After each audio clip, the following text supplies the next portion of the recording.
Sometimes a studio that releases several highly regarded films and its fair share of box office hits will be around for a very long time. Unfortunately, you also have some which, despite giving us plenty of films that remain acclaimed today, fall into financial problems and bankruptcy.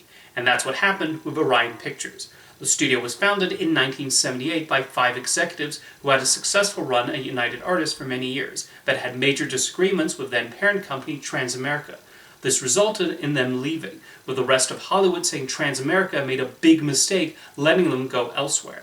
The plan for Orion Pictures was to continue what had been done at UA, which was a studio that would give filmmakers more creative control over their films with minimal to no notes. Upon Orion's founding, a deal was made with Warner Brothers to release their films. Among their first hits was the Blake Edwards comedy 10, starring Dudley Moore and Bo Derek. Orion also produced the Oscar-winning A Little Romance and the time travel movie Time After Time, and had a hand in Caddyshack, which, despite mixed reviews on its initial release, was a box office hit and has since attained a sizable following. Orion's biggest success as part of the deal with Warner Brothers was Arthur, the critically acclaimed comedy about a millionaire with a love for drinking. In 1982, Orion decided to end the WB distribution deal and handle the releases of their movies on their own, although many of the films they made up to that point would remain under the ownership of Warner's. They made other major decisions in the early 80s that would strengthen Orion's standing in the film industry. They started Orion Classics, which would be responsible for releasing foreign and independent films. They acquired the company Filmways, which got them the rights to a number of well-known television shows, including The Addams Family and Cagney and Lacey, and made a distribution deal with Hemdale Films. Woody Allen, whose contract with United Artists had ended, signed up with Orion to make his next movies for them. The studio mostly specialized in low-budget films, although their biggest hits came from their distribution partnerships rather than in-house productions. One of them was James Cameron's The Terminator, which was produced by Hemdale. Orion actually did not have a lot of faith in the film, despite Arnold Schwarzenegger having recently scored a hit with Conan the Barbarian.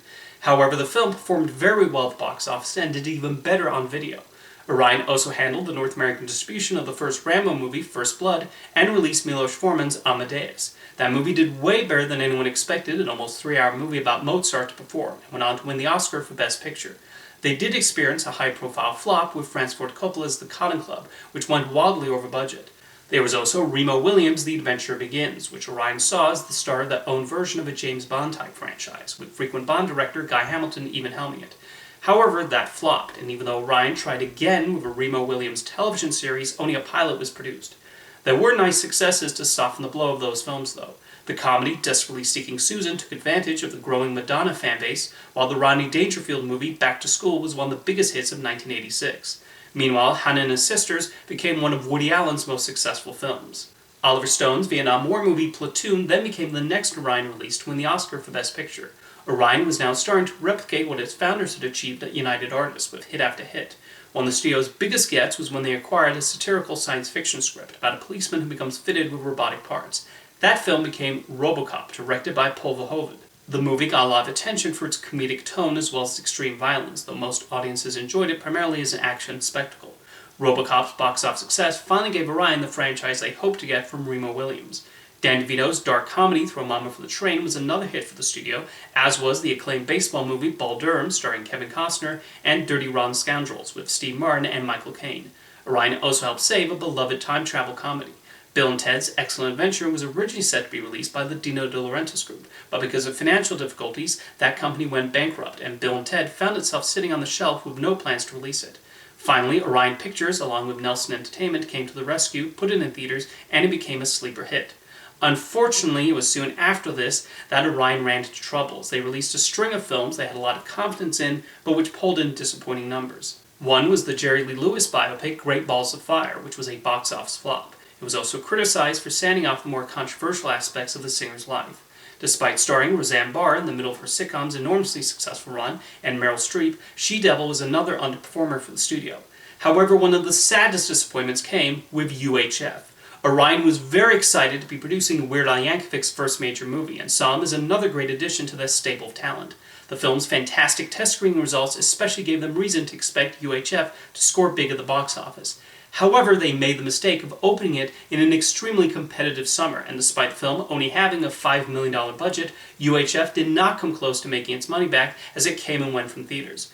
Thus, that was the end of Orion's relationship with Weird Al. 1990 did not go much better for Orion. A lot of hope was pinned on RoboCop 2 being a big summer hit, but it wound up underperforming. The action film Navy SEALs and the Robin Williams comedy Cadillac Man similarly pulled in disappointing grosses, as did almost everything else in Orion's slate. One bright spot did come from Kevin Costner's directorial debut Dances with Wolves. Thanks to critical acclaim and an Oscar win for Best Picture, it made over $420 million worldwide, and it still ranks as one of the highest-grossing westerns ever, as well as being Orion's most successful film. The Silence of the Lambs was another hit for Orion in the early months of 1991, which would also go on to win Best Picture. However, these were not enough to reverse the dismal returns on the other films. Orion's financial difficulties led to them selling the domestic distribution rights of the Addams Family to Paramount, and then they watched as that became a big hit for another studio. Meanwhile, Woody Allen directed his last film for Orion, Shadows and Fog. In December 1991, Orion Pictures officially filed for bankruptcy. When Silence of the Lambs triumphed at the Oscars a few months later, many of the executives who were instrumental in greenlighting that film were already gone from the studio. They tried looking for potential buyers, including New Line Cinema, but found no takers. Throughout 1992, the remaining execs looked to reorganize the company and get it back on its feet, which resulted in some films sitting on the shelf for a while until it finally got out of bankruptcy in November. One of them was RoboCop 3, which was filmed in 1991 but did not hit screens until 2 years later. The tie-in video game was even released well before the movie. RoboCop 3 was a huge flop in North America, although it performed better overseas. Another delayed movie was the comedy Clifford, starring Martin Short as a 10-year-old boy. It was filmed in 1990 and did not hit screens until 1994. The most interesting case was with the drama Blue Sky. Made in 1990, the director Tony Richardson died the following year, and after it was finally released in 1994, Jessica Lange went on to win the Oscar for Best Actress. So it worked out well for her, since she would have likely lost to Jodie Foster had it made its intended release date. Orion quietly chugged along throughout the 90s, although the only film they released that found any kind of audience was Yuli's Gold, which earned Peter Fonda an Oscar nomination. In 1997, Orion's parent company, Metro Media, sold the studio and its library to MGM, and in 1999, they released what was then the last Orion film, a little-seen war movie titled One Man's Hero, starring Tom Berenger. MGM would distribute Orion's catalog on DVD over the years, and that's why I personally tend to associate a lot of Orion movies with MGM. For a long time, it seemed like Orion Pictures would remain dead. That was until 2013, when MGM decided to revive the studio as a place for low-budget films, and even kept the classic Constellation logo at the start. One of the first movies released was the horror movie The Town That Dreaded Sundown. Most of the films released under Orion only got limited showings and did not get much attention from audiences, although there were films that were given wider footprints, like The Belko Experiment and the teen drama Every Day. They also handled the American release of the well-reviewed British zombie musical On in the Apocalypse. Probably the most prominent recent releases are the remake of Child's Play, which pulled in solid numbers at the box office, and the third Bill and Ted movie. MGM also decided to make the label a place to help finance and distribute films directed by underrepresented filmmakers. This included the critically acclaimed historical drama Till and Sarah Polley's Women Talking. Women Talking even went on to become the first Orion Pictures movie since Silence of the Lambs to receive an Oscar nomination for Best Picture. Last year, Orion Pictures was given a new logo, although it still included a nod to the classic logo we know and love. Of course, MGM has recently been purchased by Amazon, so we'll see how Orion fares under the new corporate owners. Even with many bumps in the road, it's hard to deny the excellent films studio put their name on, especially during the 80s, and there's a reason a good amount of the output remains fondly remembered to this day. See you next time.